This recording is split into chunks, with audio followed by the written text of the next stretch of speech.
അല്ലെങ്കിൽ ഇദ്ദേഹത്തെ MLA സ്ഥാനത്ത് നിന്ന് ഒരു മാറ്റണമെന്ന് മറ്റു പല പാർട്ടികളും ഉന്നയിക്കുമ്പോൾ ആ പാർട്ടിയിൽ ഇന്ന് ഈ ഉന്നത പദവിയിൽ ഇരിക്കാൻ യോഗ്യരാരൊക്കെ ഉണ്ടെന്നും കൂടെ ചിന്തിക്കണം. കുറ്റം ചെയ്തവർ കല്ലെറിട്ടെന്ന് മാത്രമല്ല പറയുന്നത്, അദ്ദേഹം കുറ്റം ചെയ്ത് തെറ്റ് തെളിയിക്കപ്പെട്ടാൽ സ്വാഭാവികമായിട്ടും അത്തരത്തിലുള്ള ഇതിൽ നിന്ന് മാറ്റി നിർത്തണം. ഒരാളെ ഒരു വിധി എഴുതുന്നത് അദ്ദേഹം തെറ്റ് ചെയ്തു എന്ന് പൂർണ്ണമായിട്ട് തെളിയിക്കപ്പെട്ടതിന് ശേഷമാണ്. അങ്ങനെ രാജിവെക്കുകയാണെന്നുണ്ടെങ്കിൽ MLA സ്ഥാനവും ഒരു ഉന്നത പല പദവികളും രാജിവെക്കേണ്ട ഇതര പാർട്ടികൾ ഇവിടെ ക്യൂ നിൽക്കുക. ഒരു സ്ഥാനാർത്ഥിയെ നിർണ്ണയിക്കേണ്ടത് അവിടെ ജാതിയുടെ അടിസ്ഥാനത്തിലല്ല, അവിടെ ക്വാളിറ്റിയുടെ അടിസ്ഥാനത്തിലാണ്. മുഖ്യമന്ത്രി സ്ഥാനം വരെ എടുക്കാൻ അല്ലെങ്കിൽ അതുവരെയും മുന്നോട്ട് കൊണ്ടുപോകാൻ കഴിവുള്ള പ്രാപ്തിയുള്ള ഒരു വ്യക്തി എന്നാണ് ഞാൻ മനസ്സിലാക്കുന്നത്. നമസ്കാരം. നമസ്കാരം. DT സൗദി പൊതുപ്രവർത്തകനാണ്, സാമൂഹിക സാംസ്കാരിക മണ്ഡലങ്ങളൊക്കെ തിളങ്ങി നിൽക്കുന്ന വ്യക്തിത്വമാണ്. ഈ രാഹുൽ മാങ്കൂട്ടത്തിൻ്റെ ഒരു പൊതുവിഷയം ഇപ്പം അലയടിക്കുകയില്ല നമ്മുടെ സമൂഹത്തിൽ. ഇപ്പോൾ രാഹുൽ മാങ്കൂട്ടം ചെറുപ്പമാണ്, യുവ MLA ആണ്, MLA സ്ഥാനം രാജിവെച്ചിട്ടില്ല.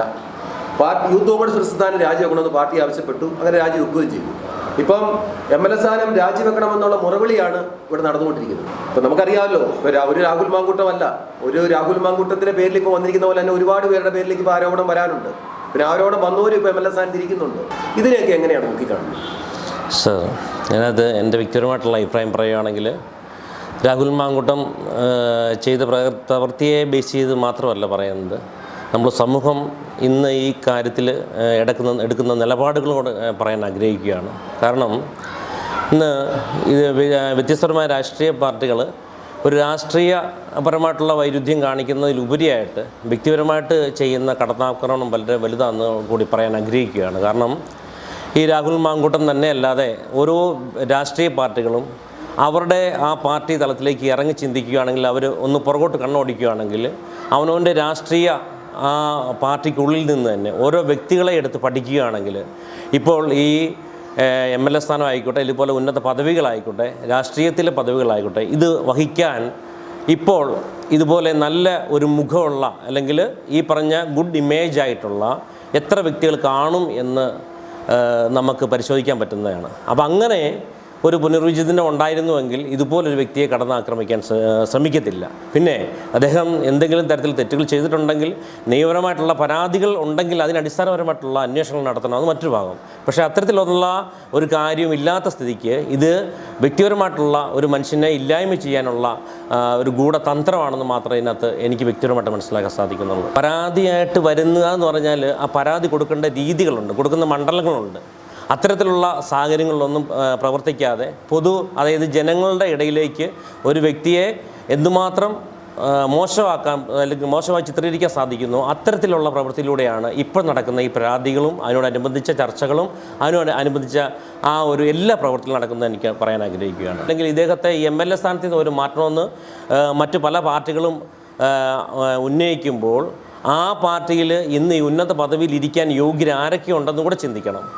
ഇപ്പോൾ അതുകൊണ്ട് ഒരു കാരണവശാലും ഇപ്പം കുറ്റം ചെയ്തവർ കല്ലെറിട്ടെന്ന് മാത്രമല്ല പറയുന്നത്, അദ്ദേഹം കുറ്റം ചെയ്ത് തെറ്റ് തെളിയിക്കപ്പെട്ടാൽ സ്വാഭാവികമായിട്ടും അത്തരത്തിലുള്ള ഇതിൽ നിന്ന് മാറ്റി നിർത്തണം. പക്ഷേ അങ്ങനെ ഒരു സാഹചര്യം ഉണ്ടാവാത്ത സ്ഥിതിക്ക് അദ്ദേഹത്തെ ഈ ചെയ്യുന്നത് അങ്ങേയറ്റം നമുക്ക് എനിക്ക് വ്യക്തിപരമായിട്ട് ന്യായീകരിക്കാൻ സാധിക്കുന്നില്ല. ഒരാളെ ഒരു വിധി എഴുതുന്നത് അദ്ദേഹം തെറ്റ് ചെയ്തു എന്ന് പൂർണ്ണമായിട്ട് തെളിയിക്കപ്പെട്ടതിന് ശേഷമാണ്. അങ്ങനത്തെ ഒരു സാഹചര്യം ഉണ്ടാവാത്ത സാഹചര്യത്തിൽ ഏത് തരത്തിൽ നിലപാടുകൾ സ്വീകരിക്കാൻ പറ്റുമെന്നുള്ളതിനെക്കുറിച്ച് എനിക്ക് ഉൾക്കൊള്ളാൻ സാധിക്കുന്നില്ല. ഒരു ഓഡിയോ ക്ലിപ്പ് ഇപ്പോൾ പല രീതിയിൽ നമുക്ക് അതിൻ്റെ ആ ഒരു സയൻറ്റിഫിക് കാര്യങ്ങളിലേക്ക് നമ്മൾ കടക്കേണ്ട ആവശ്യമില്ല. പക്ഷേങ്കിൽ ഒരു പരാതി എന്ന് പറയുമ്പോൾ അത് ഉന്നയിക്കപ്പെടേണ്ട അല്ലെങ്കിൽ അത് നമ്മൾ കൊടുക്കേണ്ട സ്ഥലങ്ങളുണ്ട്. അവിടെ കൊടുത്ത് അതിന് കൃത്യമായിട്ടുള്ള നിലപാടുകൾ, അത് തീരുമാനം എടുക്കേണ്ടതായിട്ടുള്ള നമ്മുടെ ഇന്ത്യൻ നിയമപ്രകാരമുള്ള ഓരോ തലങ്ങളുണ്ട്. അതിലൂടെ കടന്നു വന്നിട്ടാണ് ഇതിൻ്റെ കൃത്യമായിട്ടുള്ള ആ നിലപാടിലേക്ക് എത്തിച്ചേരേണ്ടത്. അപ്പോൾ വ്യക്തിപരമായിട്ട് ഒരാൾ പബ്ലിക്കായിട്ട് ചെയ്യുമ്പോൾ അതിനെ ആക്ഷേപിക്കുക എന്നുള്ളത് മാത്രമല്ലാതെ, അല്ലെങ്കിൽ ആ മനുഷ്യനെ ഇല്ലായ്മ ചെയ്യുക എന്നുള്ളത് മാത്രമല്ലാതെ മറ്റൊരു നിലപാടിനകത്ത് കാണാൻ എനിക്ക് സാധിക്കുന്നില്ല. അപ്പോൾ എനിക്ക് മനസ്സിലാകാത്തൊരു കാര്യം, എന്ത് കാരണത്തിലാണ് അദ്ദേഹം MLA സ്ഥാനം രാജിവെക്കണം എന്ന് ഈ മുറവിളി കൂട്ടുന്നുള്ള മനസ്സിലാവാത്തത്. ഇപ്പോൾ അങ്ങനെയാണെന്നുണ്ടെങ്കിൽ ഇന്ന് ഈ അദ്ദേഹം നിലനിൽക്കുന്ന പാർട്ടിയിൽ നിന്നാണെങ്കിലും അല്ലെങ്കിൽ ഇന്ന് ഉന്നയിക്കുന്ന പാർട്ടികളിൽ നിന്നാണെങ്കിലും എത്ര വ്യക്തികൾ ഇതേപോലുള്ള ഉന്നത സ്ഥാനങ്ങളിലേക്ക് കടന്നു വരാൻ യോഗ്യരുണ്ട് എന്നുള്ളത് നമ്മൾ മനസ്സിലാക്കേണ്ടതായിട്ടിരിക്കുന്നു. അപ്പോൾ ഇതിനകത്ത് എന്തെങ്കിലും തരത്തിലുള്ള അദ്ദേഹത്തോടുള്ള ആ ഒരു വ്യക്തിപരായിക്കും അല്ലാതെ മറ്റൊന്നും കാണുന്നില്ല. അല്ലാതുണ്ടെങ്കിൽ ഇവർ നിയമപരമായിട്ട് കോടതിയെ സമീപിക്കാം, പോലീസ് സ്റ്റേഷനെ സമീപിക്കാം, ഏതൊക്കെ തലങ്ങളുണ്ട്. അപ്പോൾ ആ തലത്തിലൊന്നും പോകാതെ ഇവിടെ മാത്രം പോയിന്റ് ചെയ്ത് ഇദ്ദേഹത്തെ മാറ്റുക എന്ന് മാത്രം പറയുന്നതിനകത്ത് യാതൊരു തരം അടിസ്ഥാനപരമായിട്ടുള്ള ഒരു ലോജിക്കും ഇല്ല എന്ന് മാത്രമേ എനിക്ക് പറയാൻ സാധിക്കുന്നുള്ളൂ. അത് എൻ്റെ വ്യക്തിപരമായിട്ടുള്ള ആ ഒരു കാഴ്ചപ്പാടിൽ ഈ പാർട്ടിയുടെ ഏറ്റവും വലിയ അപജയം എന്ന് പറയുന്നത് ഈ കാരണം തന്നെയാണ്. കാരണം ഇപ്പോഴും ഒരു വ്യക്തി, ഏതൊരു വ്യക്തി ആയിക്കോട്ടെ, ഒരു സമൂഹത്തിൽ ഇതേ രീതിയിലുള്ള പൊതുപ്രവർത്തനത്തിലേക്ക് ഇറങ്ങിക്കഴിഞ്ഞാൽ അതിനൊരു ഒരു പ്രായത്തിൻ്റെ ഒരു പരിധിയുണ്ട്. ആ പരിധിയും പുതിയ തലമുറയെ ഇതിലേക്ക് കടത്തി കൊണ്ടുവന്ന് ആ ഒരു തലത്തിലേക്ക് എത്തിക്കേണ്ടതായിട്ടുള്ള ഒരു ചുമതലയുണ്ട്.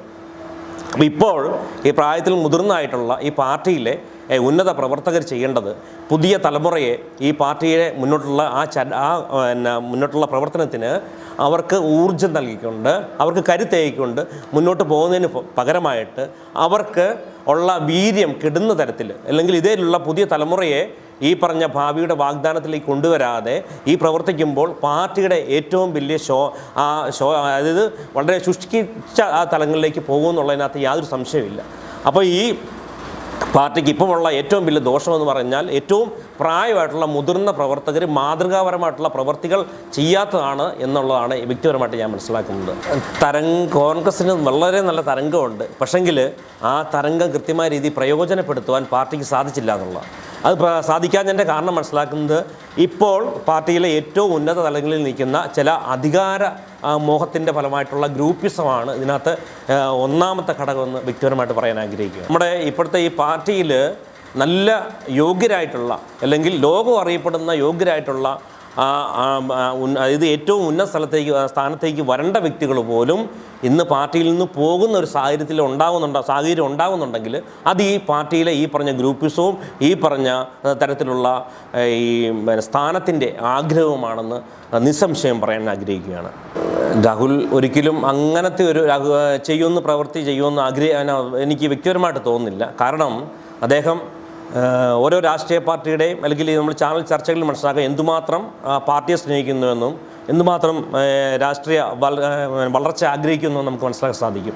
അപ്പോൾ അങ്ങനത്തെ ഒരു വ്യക്തി ഒരു കാരണവശാലും പാർട്ടി വിട്ട് പോകത്തില്ല. പക്ഷെങ്കിൽ ഇങ്ങനത്തെ ഒരു സാഹചര്യം വന്നാൽ തന്നെ അതിനെ നല്ല രീതിയിൽ നേരിട്ടുകൊണ്ട് പാർട്ടിയുടെ വളർച്ചയ്ക്ക് വേണ്ടി പ്രവർത്തിക്കുമെന്ന് മാത്രമാണ് എനിക്ക് പറയാൻ ആഗ്രഹിക്കുന്നത്. ഈ മുമ്പേ പറഞ്ഞ പോലെ തന്നെ നിലവിൽ നിൽക്കുന്ന ഈ പറഞ്ഞ അദ്ദേഹം കടന്ന് മുന്നോട്ട് കയറി വരുമ്പം പലരുടെയും സ്ഥാനങ്ങൾ നഷ്ടപ്പെടുമെന്നുള്ള തോന്നലിലുള്ള ഉള്ളിലുള്ള പ്രവൃത്തിയാണോ എന്നും ഇതിനകത്ത് സംശയിക്കാൻ സാധിക്കും എന്നുള്ളതാണ് ഈ പ്രവൃത്തി കണ്ടാൽ മനസ്സിലാക്കുന്നത്. അതുകൊണ്ട് ഇത് ഇനിയെങ്കിലും കോൺഗ്രസ് തിരിച്ചറിഞ്ഞ് മുന്നോട്ട് പോയില്ല എന്നുണ്ടെങ്കിൽ ഏറ്റവും വലിയ ഇനി ഒരിക്കലും തിരിച്ചുവരവ് കോൺഗ്രസിന് ഉണ്ടാവത്തില്ല എന്നുള്ളത്, അല്ലെങ്കിൽ വളരെ നിസ്സംശയം പറയാൻ സാധിക്കുമെന്നുള്ളത്. അപ്പം രാഹുൽ മാങ്കൂട്ടം MLA സ്ഥാനം രാജിവെക്കണ്ട എന്ന് പറയുന്നത് അല്ലേ? ഒരിക്കലും അതിൻ്റെ ഒരു ആവശ്യകത ഇവിടെ ഉണ്ടാവുന്നില്ല. കാരണം ഏത് കാരണത്തില്ല. കാരണം അങ്ങനെ രാജിവെക്കുകയാണെന്നുണ്ടെങ്കിൽ MLA സ്ഥാനവും ഒരു ഉന്നത പല പദവികളും രാജിവെക്കേണ്ട ഇതര പാർട്ടികൾ ഇവിടെ ക്യൂ നിൽക്കുക.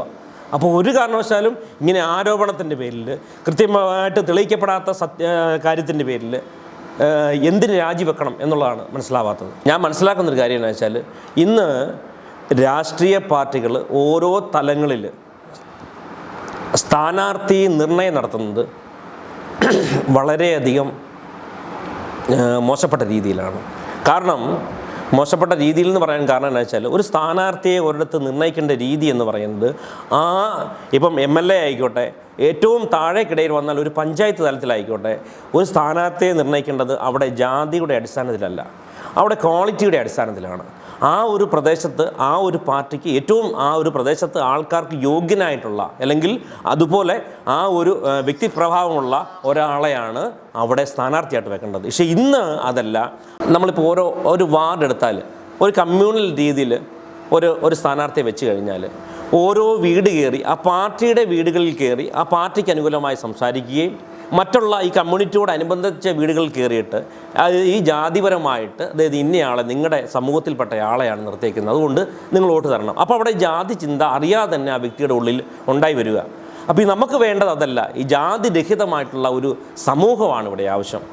അതിൻ്റെ ഒരു സ്നേഹത്തിൻ്റെ കൂട്ടായ്മയാണ് നമുക്ക് ആവശ്യം. അപ്പോൾ അതുകൊണ്ട് സമൂഹത്തിൽ നിലയും വിലയുമുള്ള, അല്ലെങ്കിൽ ക്വാളിറ്റിയുള്ള ആ ഒരു നല്ല ഒരു സമൂഹത്തെ വാർത്തെടുത്തില്ല. ഇനി ഒരു സമൂഹത്തെ രാഹുൽ മാങ്കൂട്ടത്തെ പോലുള്ള യുവത്വങ്ങൾ അല്ലെങ്കിൽ അത്തരത്തിലുള്ള കാഴ്ചപ്പാടിലുള്ള ആൾക്കാരെ ഇടിച്ചു താക്കാതെ ഈ പറഞ്ഞ എല്ലാവരെയും ഒരുപോലെ തുല്യതയോടെ കാണുന്ന സമൂഹത്തിലെ നല്ല വ്യക്തികളെ ഉയർത്തിക്കൊണ്ടുവരേണ്ട, അത് ഏത് പാർട്ടി ആയിക്കോട്ടെ, കമ്മ്യൂണിസ്റ്റ് പാർട്ടി ആയിക്കോട്ടെ, കോൺഗ്രസ് പാർട്ടി ആയിക്കോട്ടെ. നമ്മളിപ്പോൾ ഇന്ന് പബ്ലിക്കിലെ ഏറ്റവും ഉയർന്ന പദവിയിലേക്ക് വരാത്ത എന്തുമാത്രം രാഷ്ട്രീയ പാർട്ടികളാണ്. ഇവരുടെ പോലും കാൻഡിഡേറ്റുകൾ എന്തുമാത്രം ക്വാളിറ്റി ഉള്ളവരാണ്. അത്തരം ക്വാളിറ്റി ഉള്ള ആൾക്കാരെ നമ്മൾ ചിന്തിക്കുന്നത്, നമ്മളുടനെ ഒന്നെങ്കിൽ അവിടെ ആദ്യം നമ്മൾ ഫസ്റ്റ് നമ്മൾ പ്രിഫറൻസ് എടുക്കുന്നത് ഒന്നെങ്കിൽ രാഷ്ട്രീയ പാർട്ടികളെ എടുക്കും, രണ്ടാമത് നമ്മൾ രണ്ടാമത് ഇപ്പം ഒന്നാമത് തന്നെ ജാതി എടുക്കുന്നു. ഈ ജാതി കഴിഞ്ഞിട്ടാണ് പാർട്ടിയിലേക്ക് കടന്നു വരുന്നത്. അപ്പോൾ ഒന്നാമതെ ഒരു ഇവിടുത്തെ ഒരു രാഷ്ട്രീയ പാർട്ടിയുടെ ഒരു ക്യാൻഡിഡേറ്റ് തീരുമാനിക്കുന്ന പോലും ഒന്നെങ്കിൽ ഒരു പള്ളികളിലാണെന്നുണ്ടെങ്കിൽ അതിൻ്റെ വികാരിപരമായിട്ടുള്ള ആൾക്കാർ, ഇപ്പം ഹൈന്ദവ വിശ്വാസമാണെങ്കിൽ അതിൻ്റെ ഇതായിട്ടുള്ള ഉന്നത ആൾക്കാർ, അല്ലെങ്കിൽ മുസ്ലിം വിശ്വാസ രീതിയിലുള്ളതാണെങ്കിൽ അതിൻ്റെ ഇത്തരത്തിലുള്ള ആൾക്കാരുടെ ഒരു കൂട്ടായ്മ പോലായി മാറിയിരിക്കുകയാണ്. അപ്പോൾ ഇവിടെ ശരിക്കും രാഷ്ട്രീയമല്ല, ശരിക്കും ജാതി രാഷ്ട്രീയമാണ് ഇവിടെ നടക്കുന്നത്.